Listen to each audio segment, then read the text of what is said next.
Introduction to 6-to-4 tunneling. Welcome to the channel. Please consider subscribing. I produce videos daily covering a wide variety of cloud topics with focus on networking. Also, hit the bell icon to get notified of new videos. 6-to-4 is an IPv6 transition mechanism that enables IPv6 connectivity across IPv4 infrastructure through automatic tunneling. The name 6-to-4 reflects its purpose: carrying IPv6 traffic, designated by the 6, over IPv4 networks, represented by to4. This technology was designed during the early 2000s when IPv6 deployment was just beginning, but the global internet remained predominantly IPv4 based. Organizations and users with IPv6 capability needed a way to communicate with other IPv6 sites without requiring their intervening network providers to support IPv6. The fundamental problem 6-to-4 addresses is the lack of native IPv6 connectivity across the public internet. Imagine a scenario where Company A has deployed IPv6 in their internal network, and Company B has also implemented IPv6. But the internet service providers connecting them only support IPv4. Without a transition mechanism, these two IPv6 networks cannot communicate directly. 6-to-4 solves this by encapsulating IPv6 packets within IPv4 packets, creating a tunnel through the IPv4 infrastructure. The IPv4 network treats these encapsulated packets as regular IPv4 traffic, forwarding them normally without any awareness of the IPv6 payload they carry. What makes 6-to-4 particularly elegant is its automatic nature. Unlike configured tunnels that require manual setup and maintenance, 6-to-4 derives all necessary addressing information algorithmically from the site's existing IPv4 address. This automatic configuration eliminates the need for coordination with tunnel brokers or manual endpoint configuration. A site with a single public IPv4 address can automatically gain access to an entire IPv6 subnet containing 2 to the power of 64 addresses, which equals approximately 18 quintillion addresses. The mechanism uses a special IPv6 prefix, 2002 in hexadecimal notation, that signals this address space is being used for 6-to-4 tunneling. Any router or host seeing this prefix knows the subsequent 32 bits contain an embedded IPv4 address that identifies the tunnel endpoint. 6-to-4 address format and derivation. The 6-to-4 addressing scheme represents one of the most ingenious aspects of the protocol, as it embeds routing information directly into the IPv6 address itself, enabling automatic tunnel establishment without configuration databases or directory services. Understanding this address format is crucial for grasping how 6-to-4 achieves its automatic operation. Every 6-to-4 address begins with the fixed prefix 2002 in hexadecimal notation, which represents the first 16 bits of the 128-bit IPv6 address. This well-known prefix immediately identifies an address as belonging to the 6-to-4 address space. IANA, the Internet Assigned Numbers Authority, reserved this specific prefix exclusively for 6-to-4 use, ensuring global uniqueness and preventing conflicts with other IPv6 addressing schemes. When any IPv6 router encounters an address starting with 2002, it knows special 6-to-4 routing rules apply. The next 32 bits of the address contain the site's public IPv4 address in hexadecimal representation. This is where the automatic configuration magic happens. Let's work through a concrete example to make this clear. Suppose your organization has been assigned the public IPv4 address 198.51.100.1 by your internet service provider. To convert this to hexadecimal for embedding in the 6-to-4 address, we take each octet and convert it individually. The first octet 198 in decimal equals C6 in hexadecimal. The second octet 51 equals 33 in hexadecimal. The third octet 100 equals 64 in hexadecimal. The fourth octet 1 equals 01 in hexadecimal. Combining these gives us C6:33:64:01 as the hexadecimal representation. The complete 6-to-4 prefix for your site therefore becomes 2002:C633:6401:/48. This 48-bit prefix provides you with an entire /48 IPv6 network, which is the standard allocation size for most organizations under IPv6 addressing policies. Within this /48, you have 16 bits available for subnetting, allowing you to create up to 65,536 different subnets. Each subnet contains 64 bits for host addresses, providing that massive 18 quintillion address space per subnet. The remaining bits in the IPv6 address after the /48 prefix are used exactly like any other IPv6 network. The next 16 bits typically identify the subnet number within your organization, and the final 64 bits identify individual hosts using either stateless autoconfiguration, DHCPv6, or manual assignment. This hierarchical structure means a single IPv4 address automatically expands into a complete IPv6 addressing architecture suitable for large enterprise networks. Communication Scenarios Overview. Understanding 6-to-4 requires recognizing that it operates in three distinct communication scenarios, each with different routing behaviors and relay requirements. The destination address determines which scenario applies, and this drives fundamental differences in how packets are encapsulated and routed through the Internet infrastructure. The first scenario involves communication between two 6-to-4 sites, where both the source and destination use addresses from the 2002::/16 prefix space. In this case, the communication is entirely peer-to-peer, with no intermediary relay routers involved. The source 6-to-4 router examines the destination IPv6 address, recognizes the 2002 prefix indicating another 6-to-4 site, extracts the embedded IPv4 address from positions 16 through 47 of the destination address, and encapsulates the IPv6 packet in an IPv4 packet destined directly to that extracted address. This creates a direct tunnel between the two sites across the IPv4 Internet. The second scenario occurs when a 6-to-4 site needs to communicate with the native IPv6 Internet, meaning destinations that use standard IPv6 addresses not in the 2002::/16 range.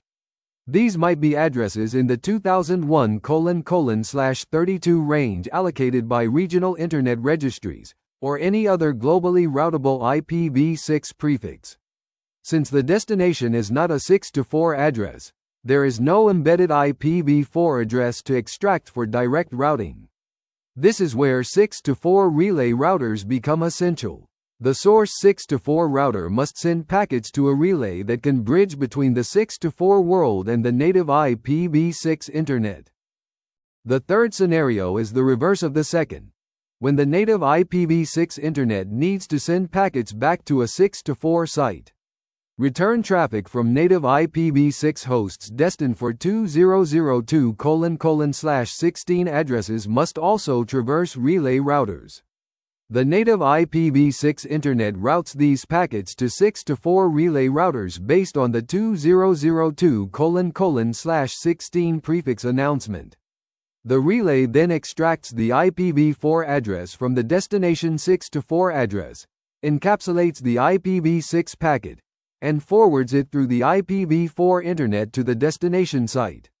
These three scenarios demonstrate why 6-to-4 is sometimes described as having asymmetric routing properties, particularly when relay routers are involved in only one direction of communication or when different relays handle forward and return paths. 6-to-4 site to 6-to-4 site. Direct communication between two 6-to-4 sites represents the simplest and most efficient use case of the protocol. In this scenario, no relay routers are involved, and the two sites communicate through a direct tunnel across the IPv4 Internet. Understanding this peer-to-peer operation clarifies the fundamental mechanics of 6-to-4 encapsulation. Let's walk through a complete example. Site A has the public IPv4 address 198.51.100.1, which gives them the 6-4 prefix 2002:C633:6401:/48.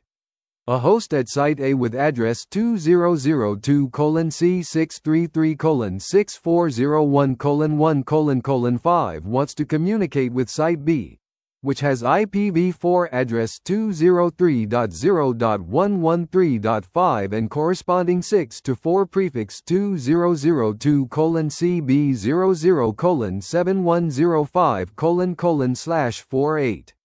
The destination host has address 2002:CB0:7105:1:1:10.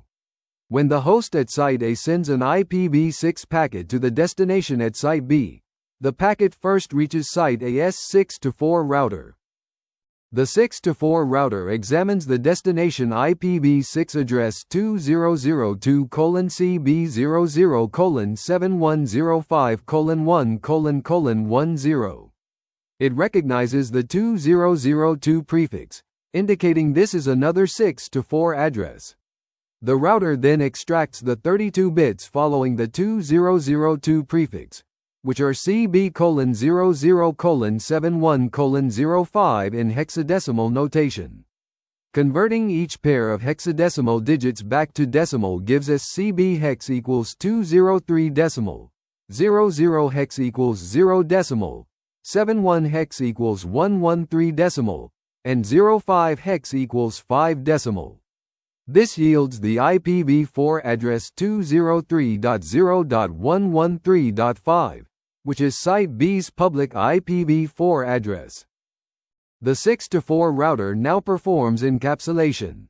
It creates a new IPv4 packet with source address 198.51.100.1, which is site A's public IPv4 address, and destination address 203.0.113.5, which was just extracted from the destination 6-4 address.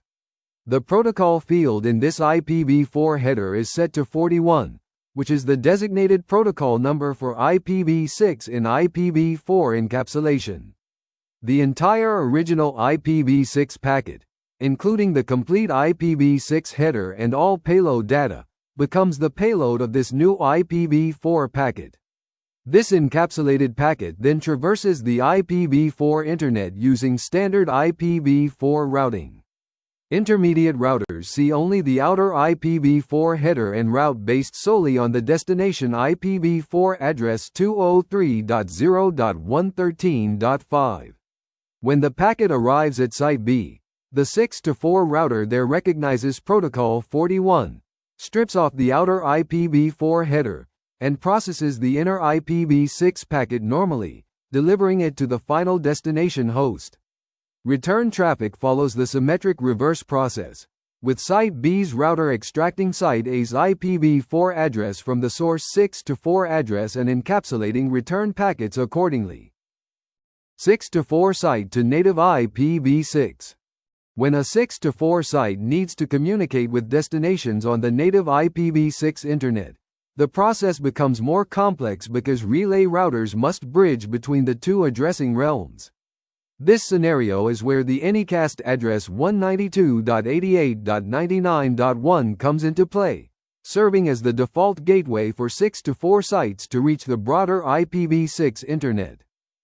Consider a host at site A with 6-4 address 2002:C633:6401:1:5 that wants to access a web server in the native IPv6 internet at address 2001:DB8:100:80. The source address 2002:C633:6401:1:5 clearly identifies this as originating from a 6-4 site, but the destination 2001:DB8:100:80 is a standard globally route-able IPv6 address with no embedded IPv4 information. The 6-4 router cannot extract an IPv4 destination from this address because it is not formatted as a 6-4 address. Instead, The 6-to-4 router must forward the packet to a 6-to-4 relay router that has connectivity to both the IPv4 Internet and the native IPv6 Internet. By default, 6-to-4 routers use the well-known anycast address 192.88.99.1 as the destination for such packets. IANA specifically allocated this address for 6-to-4 relay discovery. The anycast nature means multiple relay routers worldwide advertise this same address into the IPv4 routing system. When a 6-to-4 router sends packets to 192.88.99.1, standard IPv4 routing automatically delivers them to the topologically nearest relay router advertising that anycast address. The encapsulation process works as follows. The 6-to-4 router creates an IPv4 packet with source address 198.51.100.1, which is site A's public address, and destination address 192.88.99.1, the relay anycast address. The protocol field is set to 41 for IPv6 in IPv4 encapsulation. The original IPv6 packet with source beginning with 20 and ending with 05 and destination beginning with 20 and ending with 80 becomes the payload. This encapsulated packet traverses the IPv4 Internet to the nearest 6-to-4 relay. When the relay receives this packet, it recognizes protocol 41 and decapsulates the inner IPv6 packet. The relay examines the destination address 2001:DB8:100:100:80 and determines this is a native IPv6 address. Since the relay has native IPv6 connectivity, it forwards the packet into the IPv6 Internet using standard IPv6 routing. From this point forward, the packet travels as a normal IPv6 packet through IPv6 routers to reach the final destination. The web server at 2001:DB8:100:100:80 receives the packet and sees the source address 2002:C633:6401:1:5, which identifies the 6-to-4 site origin. However, it is important to note that while 192.88.99.1 is the standard default, network administrators can configure their 6-to-4 routers to use specific relay addresses instead of the anycast address. Some organizations operate private relay routers and configure their 6-to-4 equipment to use those dedicated relays for better performance, reliability, or security. This configuration option provides flexibility for managed deployments while maintaining the anycast address as the universal default for automatic operation. Native IPv6 to 6-to-4 site. Return traffic from the native IPv6 Internet back to 6-to-4 sites represents the third communication scenario and introduces additional complexity regarding relay selection and routing asymmetry. Understanding this reverse path is crucial for troubleshooting connectivity issues and performance problems that plagued 6-to-4 deployments. Continuing our previous example, the web server at 2001:DB8:100:80 needs to send response packets back to the requesting host at 2002:C633:640:1:1:5. From the web server's perspective, this is simply an IPv6 destination, and it sends packets using standard IPv6 routing. The server has no awareness that this destination is actually a 6-to-4 site requiring special relay handling. The server sends the IPv6 packet with source 2001:DB8:100:80 and destination 2002:C633:640:1:1:5 into the native IPv6 Internet. IPv6 routers in the native Internet examine the destination address and recognize the 2002:/16 prefix. This prefix is announced in the global IPv6 routing table by 6-to-4 relay routers, which advertise reachability to the entire 2002:/16 space. The IPv6 routing system forwards the packet toward the nearest relay router that has announced this prefix. This is where asymmetry can occur. The relay router that receives return traffic may be completely different from the relay router that handled the outbound traffic. The outbound relay was determined by anycast routing in the IPv4 Internet to 192.88.99.1, while the return relay is determined by IPv6 routing to the 2002::/16 prefix announcement. When the return path relay receives the IPv6 packet destined for 2002:C633:6401:1:5, it must perform the reverse translation process. The relay extracts the IPv4 address embedded in the 6-to-4 address by taking the 32 bits following the 2002 prefix. In this case, C633:6401 converts to 198.51.100.1 in dotted decimal notation. The relay creates an IPv4 packet with its own IPv4 address as the source and 198.51.100.1 as the destination. The protocol field is set to 41, and the entire IPv6 packet becomes the payload. This encapsulated packet traverses the IPv4 Internet to reach site A at 198.51.100.1. Site A's 6-to-4 router receives this IP version 4 packet, recognizes protocol 41, decapsulates the inner IP version 6 packet, and delivers it to the final destination host at beginning with 20 and ending with 05. The complete round-trip communication is now established, but potentially through asymmetric paths using different relay routers. This asymmetry created several practical problems in 6-to-4 deployments. If the return path relay had connectivity issues, packet loss, or filtering rules, return traffic would fail even if outbound traffic worked perfectly. Path MTU discovery often broke because ICMP error messages generated on the return path might not successfully reach the original sender if relay routing was asymmetric.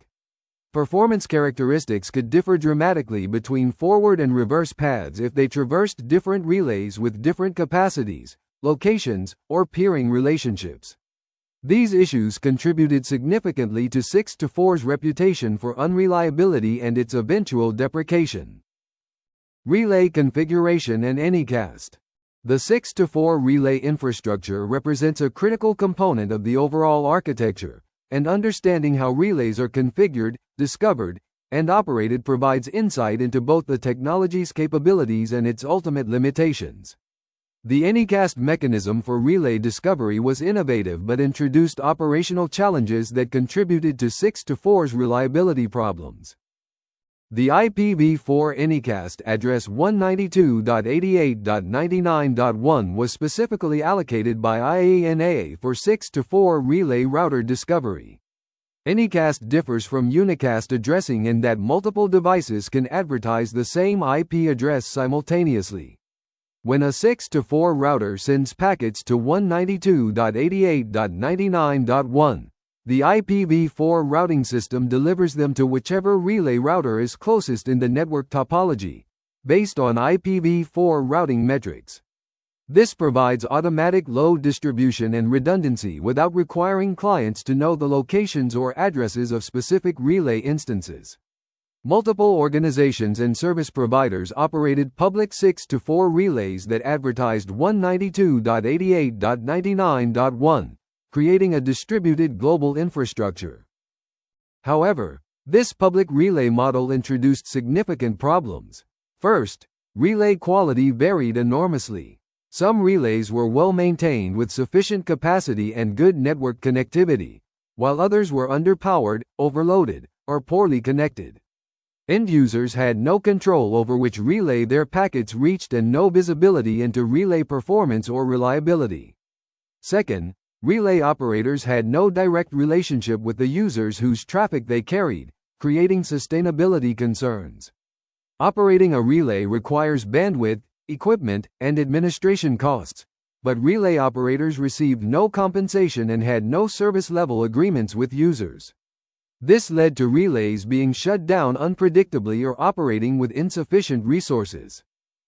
To address these issues, some organizations deployed private relay infrastructure and configured their 6-to-4 routers explicitly to use specific relay addresses instead of the anycast address. For example, a large enterprise might operate its own relay router with a dedicated IPv4 address like 203.0.113.50.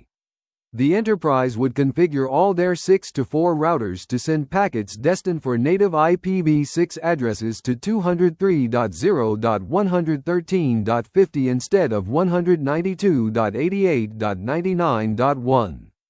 This provided several benefits: guaranteed relay availability and performance under the enterprise's control, the ability to implement specific security policies and traffic filtering at the relay, integration with the organization's monitoring and management systems, and predictable costs and capacity planning. On the return path from native IPv6 to 6-to-4 sites, relays must advertise the 2002::/16 prefix into the IPv6 routing system. This announcement tells the IPv6 Internet that the advertising relay can reach all 6-to-4 addresses. Multiple relays worldwide announce this prefix, and IPv6 routing determines which relay receives return traffic based on standard routing protocol metrics. Some relay operators used BGP communities and route preferences to influence relay selection, attempting to optimize traffic flow. However, the fundamental asymmetry remained. Outbound relay selection was determined by IPv4 anycast routing to 192.88.99.1, while return relay selection was determined by IPv6 prefix announcement routing to 2002::/16. These could easily result in different relays handling the two directions of a single conversation, with all the resulting problems this asymmetry created for protocols sensitive to path characteristics or requiring consistent routing for proper operation. Limitations and deprecation of 6-to-4. Despite its elegant design and automatic configuration benefits, 6-to-4 suffered from significant operational problems that ultimately led to its deprecation.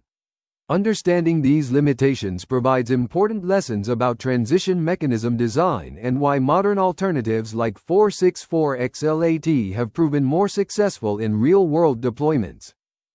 The most serious problem with 6-to-4 involved reliability and performance when using relay routers. Because relays used anycast addressing for inbound traffic and prefix announcements for return traffic, the forward and return paths of a connection frequently traversed completely different relay routers. This asymmetric routing created several critical issues.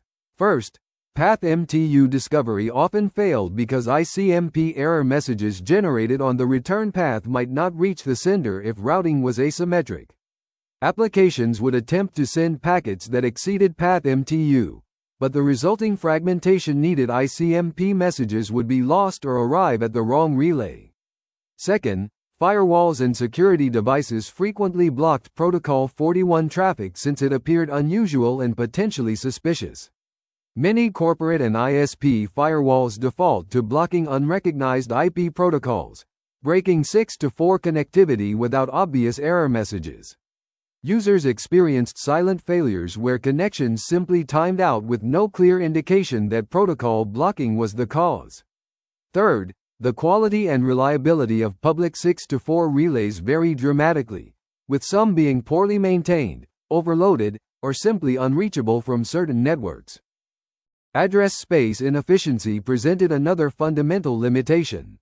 Each 6-to-4 site received a /48 prefix based on a single IPv4 address, but organizations with multiple IPv4 addresses could not aggregate these into a single announcement. This meant a company with 100 locations and 100 different IPv4 addresses would have 100 separate /48 prefixes that could not be summarized, contributing to routing table bloat in the IPv6 Internet.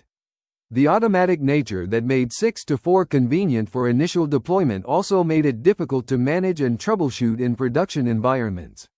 Network administrators could not easily control or monitor tunnel establishment, and problems could arise from misconfigured hosts automatically creating tunnels without administrative knowledge or approval.